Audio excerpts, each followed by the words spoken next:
Welcome to TalkTensors, your shortcut to understanding the most impactful research in machine learning. Glad to be here. Today, we're digging into a really interesting paper called Whisper Speaker Identification, leveraging pre-trained multilingual transformers for robust speaker embeddings. Yeah, it's a good one. So the basic idea seems to be finding a better way to tell who's speaking, right? Even if they switch languages. And they do this by repurposing a big speech-to-text model. That's pretty much it. Speaker ID traditionally hits a wall when you throw different languages at it. If a system's trained mostly on English, well, its accuracy can really drop off. Right. So this paper, it introduces this approach, WSI, Whisper Speaker Identification, that tries to tackle exactly that problem. Okay. They take OpenAI's Whisper model, which is, incredibly good at understanding speech in tons of languages already, and they kind of adapt its internal understanding of audio to focus just on the speaker's voice print, basically. Yeah. Okay, let's unpack that a bit. For listeners maybe not deep in this specific area, Whisper is that big transformer model, right? Trained on just a massive amount of multilingual audio and text. Exactly. It's state-of-the-art for transcription across many, many languages. And so these researchers are saying, hang on, the way Whisper figures out the sounds, not just the words, but the actual acoustics, that information can tell us who the speaker is. Precisely. The insight is that for Whisper to be so good multilingually, it must have learned some really fundamental acoustic features that aren't tied to one specific language. They're language agnostic. Okay. So the WSI framework grabs the encoder part of Whisper, that's the bit that turns raw audio into this rich internal representation. Right, the embedding generator. Yeah. And they fine-tune that encoder specifically for speaker recognition. They bolt on this small thing called a projection head, just a couple of extra neural network layers, really. And that projection head does what exactly? It helps shape Whisper's general audio understanding into these speaker-specific embeddings. You can think of embeddings like coordinates in a high-dimensional space. Okay. Speakers who sound similar, their embeddings end up close together in this space. Different speakers are further apart. Makes sense. So how do they actually train this adapted model? How do they teach it to focus just on the speaker's identity? Right. That's where their joint lasso optimization strategy comes in. It's a really crucial piece. They use two main training signals sort of guiding the learning. Okay, what's the first one? The first is called online hard-triplet loss. It sounds complicated, but the idea is fairly intuitive. In each training step, you give the model 3 audio clips. 3 clips? Yeah. One from a speaker, let's call them the anchor, another clip from the same speaker, that's the positive, and a third clip from a different speaker, the negative. Anchor, positive, negative. Got it. The triplet loss then encourages the model to learn embeddings, where the anchor and positive clips, same speaker, are pulled really close together in that embedding space. Right. Or while the anchor and negative clips, different speakers, are pushed far apart. Okay, that makes sense. You want same speakers close, different speakers distant. But what's the hard part about? Good question.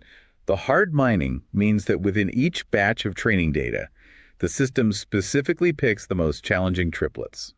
Challenging how? It looks for the positive sample, same speaker, that currently looks most different from the anchor, and the negative sample, different speaker, that currently looks most similar to the anchor. Oh, I see. So it forces the model to learn the really subtle differences, the tough cases. Exactly. It makes the model work harder to discriminate, leading to better performance on those tricky distinctions. That is clever. Okay, so that's one part of the training. What's the second loss function? The second one is a self-supervised anti-exent loss. This is more about making the model robust, less sensitive to irrelevant noise or variations. How does that work? You take a single audio sample, right? And you create 2 slightly different versions of it. Maybe you add a tiny bit of background noise to one, or slightly speed up or slow down the other, just small augmentations. Okay. The anti-exent loss then tells the model, hey, these 2 versions came from the same original audio. Your speaker embeddings for them should be very, very similar. So it learns to ignore those minor variations, like a bit of static or someone speaking slightly faster.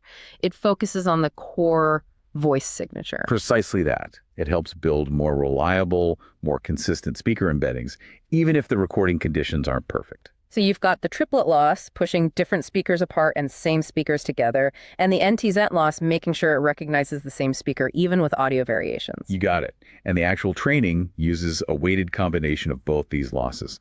And importantly, during this fine-tuning, they're only really changing the weights in the whisper encoder and that small projection head they added. They're not retraining the whole massive whisper model? No. They're leveraging all that powerful foundational acoustic knowledge whisper already learned from its huge multilingual pre-training data set. They're just specializing it. Okay, that makes a lot of sense from an efficiency perspective, too. So, stepping back a bit, how does this WSI approach fit into the bigger story of speaker recognition research? Where do we come from? Well, speaker recognition's been around for a while. Early on, people relied on, handcrafted features, looking at pitch, performance, things like that, and then using statistical models like GMMs. Right, the more traditional signal processing approaches. Exactly. Then deep learning came along, and we saw a big shift. Models started learning the important features directly from the audio data. Things like X vectors and later E kappa TDNN became the standards for quite some time. Big improvements in accuracy. Yeah, I remember the buzz around those. And more recently, there's been this huge trend towards self-supervised learning from unlabeled data, and especially using these massive pre-trained models like Whisper, BERT, etc., and fine-tuning them for specific tasks. Transfer learning, basically. Which is what WSI is doing here. But the multilingual aspect seems key. Where does that fit in the history? That's been a persistent challenge. Yeah. Like we said earlier, systems trained mostly on, say, English often just didn't work well on Mandarin or Spanish. The models picked up language-specific acoustic patterns and kind of got stuck on them. So they developed a bias. A bias, exactly. So researchers have been pushing for ways to make these systems more language agnostic. There's been prior work trying to adapt ASR models for speaker tasks, showing some promise. Okay. But what makes this WSI paper stand out is really the scale of the pre-trained model Whisper's massive multilingual exposure, combined with this very specific joint loss strategy tailored for speaker discrimination. It's that combination. So it's not just using Whisper, it's how they use it and fine-tune it with those specific losses. Precisely. It's that synergy. Taking a model that already has a broad language-agnostic foundation and then sharpening its focus on the speaker characteristics using triplet loss for discrimination and NTX for robustness. And did it work? What did the results show? Oh yeah, the results are pretty compelling. They tested it on several datasets. On VoxTube, which is a large-scale multilingual video dataset, WSI significantly outperformed the established baselines, things like p-node embeddings, E kappa TDNN, X vectors, lower error rates, higher AUC scores. Okay, good start. What about single language tests? Interestingly, even on monolingual datasets like JVS, which is Japanese studio recordings, and VoxConverse, which is English conversations, WSI often did better than the baselines, sometimes even beating models designed specifically for those languages. Wow, so it's not just good across languages, but competitive within them too. Seems so. And maybe the most impressive part was the call home dataset. This has separate test sets for German, Spanish, Mandarin Chinese, and Japanese. A real multilingual challenge. Exactly. And WSI consistently got lower equal error rates. That's a key metric where false positives equal false negatives and higher AUCs across all those languages compared to the baselines. That's strong evidence for its language agnostic capabilities. That really drives home the point about leveraging Whisper's multilingual pre-training. Definitely. And they did an ablation study too, basically. They tried training without one of the loss components, like the anti-exent loss. And then what happened? Performance dropped, the error rate went up, AUC went down. It showed that both parts of their joint loss strategy, the triplet and the self-supervised part, were important contributors to the final performance. Okay, so the whole package matters. The pre-trained model and the specific fine-tuning recipe. That's the takeaway. All right, this brings us to our novel notions segment. We look at the paper and think, okay, where could this lead? What cool research ideas does this spark? Well, one thing that comes to mind, given how well WSI works with audio, is thinking about multimodal approaches. Combining it with other senses. Yeah, exactly. Like video often comes with audio, right? Yeah. We have pretty good facial recognition now, too. Imagine fusing these WSI speaker embeddings with facial recognition embeddings from the same video clip. So you'd use the voice and the face to identify someone? Right. You could train a system on datasets like VoxCeleb, which conveniently has lots of audio and video of speakers, to learn how to combine these signals effectively. What would be the advantage? Potentially much more robust person identification. Think about noisy environments where the audio is bad.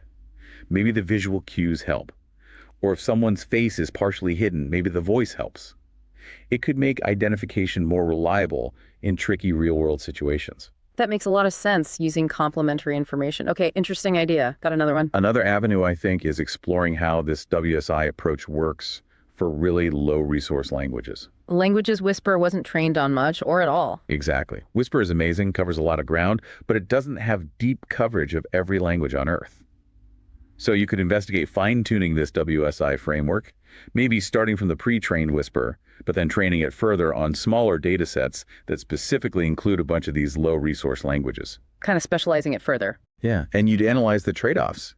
Do you stick with Whisper's broad knowledge, or can you get better performance in those specific languages by giving it more focused data?